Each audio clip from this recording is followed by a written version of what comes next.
There's something very Baptist about us having our assigned seats that we that we don't actually assign and sit in, even though we're just half a dozen of us today, but I love it anyway. Some consistency in the midst of summer waves of attendance. But I have to admit to you that I think that platitudes are the worst thing on the planet. Yet for some reason, we're all compelled to use them when we're experiencing moments of tragedy, experiencing moments of suffering or pain. Terrible things happen in this world, and we're trying to find meaning in the midst of chaos. And so we seek comfort in these platitudes, which really end up being just Band-Aids on the gaping wounds that we see, not actually solving problems, and in the end kind of looking ridiculous. A few examples. I'm sure you've all been to a funeral where someone says to those mourning, "Oh, they're in a better place." Or, "God must have needed another angel in heaven." Or maybe somebody doesn't get a job that they applied for or got fired, and somebody says to them, "When God closes a door, he opens a window." Or maybe, "God must have something better planned for you." But the problem with these platitudes is that, first off, they don't actually make us feel better. Usually they make us more frustrated about the circumstance we're in. And second off, they actually perpetuate bad theology. They perpetuate us speaking incorrectly about God.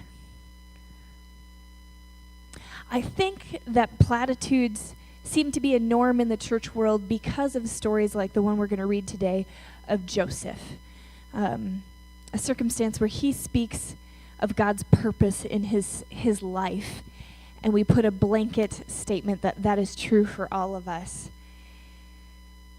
And it does not build up proper theology, but actually, in the end, speaks poorly and even potentially blasphemous about God. Genesis 50:20 says, it's at the end of the book of Genesis, and Joseph is talking to his brothers after all the terrible things have happened in Joseph's life, and he says, "You intended to harm me, but God intended it for good, to accomplish what is now being done, the saving of many lives." So he says, you guys did this thing to harm me, but God did it for good. And you pair that with this other one that's frequently used, Romans 8:28. And we know that in all things, God works for the good of those who love him, who have been called according to his purpose. We see these verses and we see tragedies and sufferings, and we're like, where's the silver lining? Where's the good stuff? Where's God's purpose in this event? And I think coming at tragic events from this perspective set up a poor outlook on God. The problem comes back to bad theology. I do not believe that God causes miscarriages because he needs another angel in heaven. I do not believe that God kills teens in drunk driving accidents so that he can save the drunk. I do not believe that God causes a racist man to drive a car into a group of protesters, killing and injuring people so that a nation comes to its knees in prayer. God does not cause evil to happen in order to accomplish his will. God is the definition of love, justice, and mercy. Evil is not part of his character. And so when we come to Genesis 45, and we see Joseph has been having dreams, tells his family, is sold into slavery because of the jealousy of his brothers. In slavery, he's then falsely accused of sexual harassment, sexual assault, and put into prison, is then acquitted, and then hired by Pharaoh and raised to the highest part of government, and then helps to prepare Egypt for the famine to come. That after all this stuff happens, Joseph comes face to face with the brothers who put him into slavery, who sold him into slavery, and ultimately reveals himself to them. Let's see how Joseph puts meaning to this tragic story of his life. We're going to look at verses 4 through 8 in Genesis 45. You have the Message translation in your bulletin, another translation behind me, and I will be reading out of the NRSV this morning. The point of having different translations is to give us a better insight into what God is trying to say. They're not going to line up perfectly, but those are moments to cause us to pause and question. Verses 4 through 8. Then Joseph said to his brothers, "Come to me," and they came closer. He said, "I am your brother, Joseph, whom you sold into Egypt. And now do not be distressed or angry with yourselves because you sold me here. For God sent me before you to preserve life. For the famine has been in the land these 2 years, and there are 5 more years in which there will be neither plowing nor harvesting. God sent me before you to preserve for you a remnant on earth, and to keep alive for you many survivors. So it was not you who sent me here, but God. He has made me a father to Pharaoh, and lord of all his house, and ruler over all the land of Egypt." Through the course of his interactions with his brothers, in the verses leading up to this, Joseph realizes that his brothers are remorseful of what they did to their brother and the impact that those actions had on their father, who's slowly wasting away back in their homeland. And so that leads Joseph to finally reveal himself to them. We're not really sure why he didn't show his brothers who he was initially, but now at this point, he tells them who he is. And I had just imagine these brothers being freaked out. Crap. This brother we sold into slavery now has power to bring justice. He could put us into prison. He could execute us. Crap. But instead, Joseph offers a different vantage point to the story. Instead of choosing to condemn his brothers, he says, no, brothers. God did this. God brought me here so that he could save our people. God brought me here. It was not you who sold me into slavery, but God sent me here ahead of you to prepare for our people. Joseph is given the gift of interpretation. We know this from his beginning childhood time. He sees dreams and he's able to make sense of them. He interprets dreams for prisoners. He interprets dreams for Pharaoh and is able to understand what God is saying through those dreams. So we know that Joseph specifically has the gift of interpretation here, and he is able to interpret the events of his life and what God intended for them. But we, as Christians, have this tendency to go, oh, bad things happened and they had a purpose. So all bad things must have a purpose. We see this, we make this blanket statement that this must be true for everything. But once again, that comes back to bad theology about God. That for Joseph in this scenario, God provided reconciliation and provision in his story.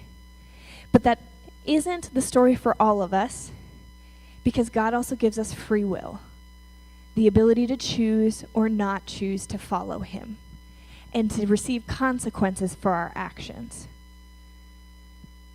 God does not cause evil to happen in order to accomplish his will.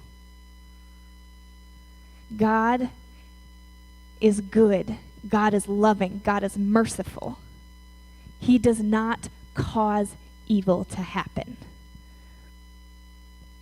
God, however, can redeem evil acts in order to accomplish his glory. There's a very small concept there that changes the entire perspective. Perhaps a nation does not experience a tragic event so that they fall to their knees, but maybe it happens anyway. Maybe as a result of the tragic event, they fall to their knees to pray. That is not evidence of God using evil to accomplish his will, but evidence of God's redemptive work in this world. God redeeming his people and his land. God redeeming humanity. That shows God's character of love, justice, mercy, redemption. That fits his character. That the same thing might happen, but rather for it to be caused by God for his purpose, to be used by God and redeemed, has a very different implication of how we see God.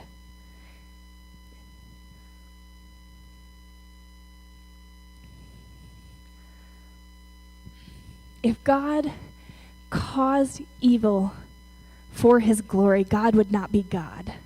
It would not fit the rest of Scripture's definition of who he is. But if God redeems evil, the events that occur, it fits his character and fits the rest of Scripture, of his characters of love, mercy, and redemption. And I think about us as a church, and we see the church as a whole, all Christians, and we see tragic events happen. And it reminds me of the way men listen to women complain. You know, the stereotype that a wife complains to her husband and he's plotting out the way to fix it for her. You know? And we as Christians hear the events of the world, hear evil happening in the world, and we're sitting here trying to assign justification for God, explain away the events of the world, and still make God good. But just like a woman just wants her husband to listen and not fix things, God doesn't need us to justify him. We don't need to stick platitudes on things to make it make sense. When we do that, we frequently assign bad theology to God, make it sound like God caused evil to accomplish his will.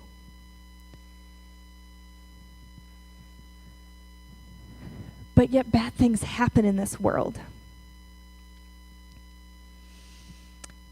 And I tell you that when we assign those platitudes, we're not actually justifying God, but we instead are speaking the Lord's name in vain. We are breaking the third commandment. The third commandment is not telling us that we're supposed to avoid saying, "Oh my God." That has nothing to do with our heart condition. All of the commandments have something to do with what's inside of us and how we view the world and view others and view God. The third commandment is about not putting words in God's mouth that he didn't put there himself. And when we assign platitudes to the evil things that happen in this world, we're putting words in God's mouth and making him look like the perpetuator? Go with it. We'll just go with it. Of evil. Instead of feeling like we need to put these stickers over things to make sunshine and butterflies come out of rain clouds, enter into the darkness with a person.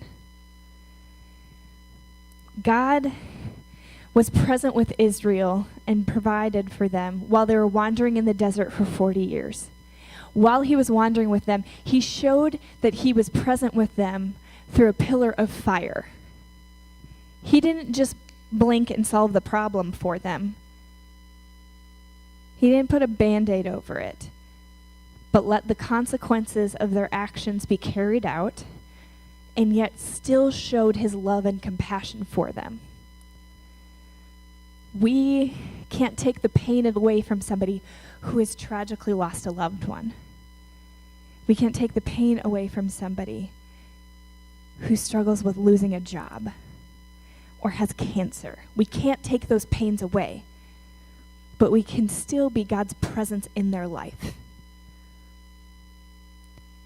God showed himself in the darkness of Israel wandering in the desert by a pillar of fire. How can we be a pillar of fire to people presently in darkness? The only way we will avoid platitudes and actually do God's will is if we are attentive to the Spirit. If we are attentive to what God is telling us to do. So instead of assigning a platitude, we can sometimes simply just be present with somebody in pain. Sometimes your time is all that they need. As you're attentive to the Spirit, maybe the Spirit will prompt you to cook them meals or to take them to their doctor's appointment and hold their hand while they're struggling with a tough result.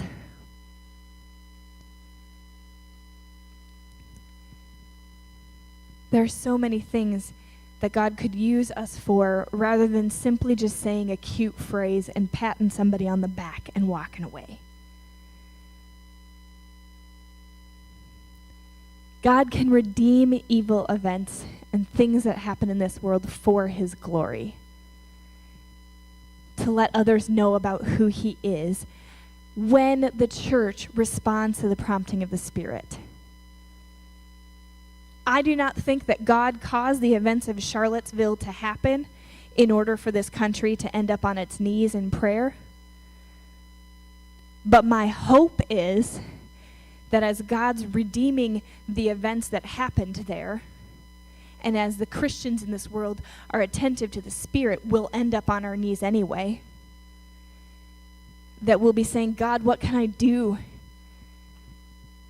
to reject hate, pride, and the sins of racism in this world? What can I do here, Lord, to show others that they matter like I know you think?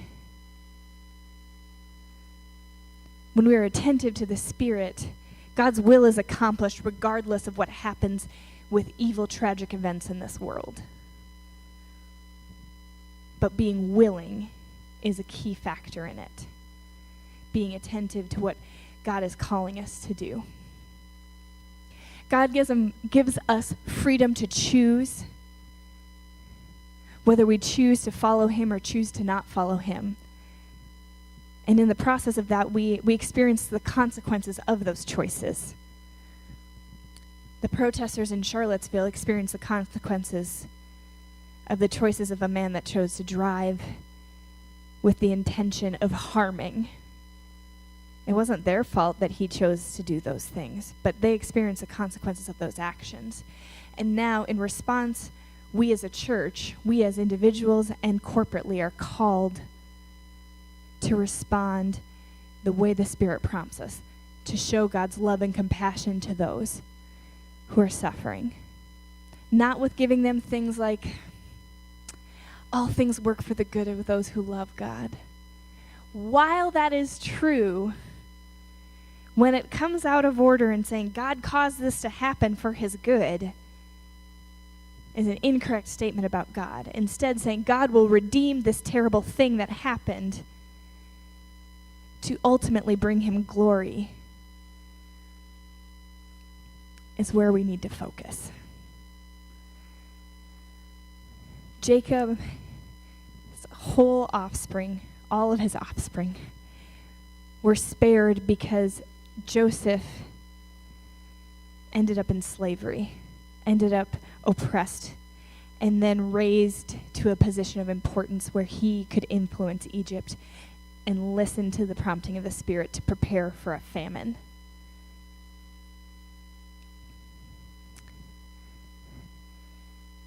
I believe that God redeemed the works of his brothers so that his family could be spared. When we are attentive, how can God work in us? Let us learn to be attentive to the redemptive work of the Spirit and have a willing heart to participate in that reconciliation, in the restoration.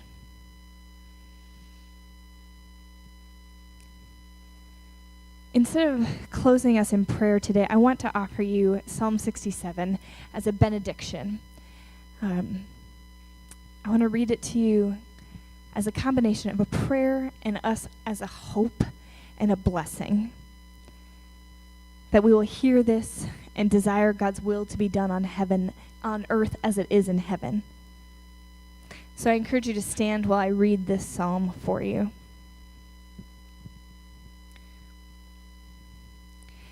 May God be merciful and bless us.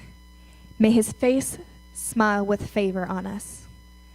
May your ways be known throughout the earth, your saving power among people everywhere. May the nations praise you, O God. Yes, may all the nations praise you. Let the whole world sing for joy because you govern the nations with justice and guide the people of the whole world. May the nations praise you, O God. Yes, may all the nations praise you. Then the earth will yield its harvests, and God, our God, will richly bless us.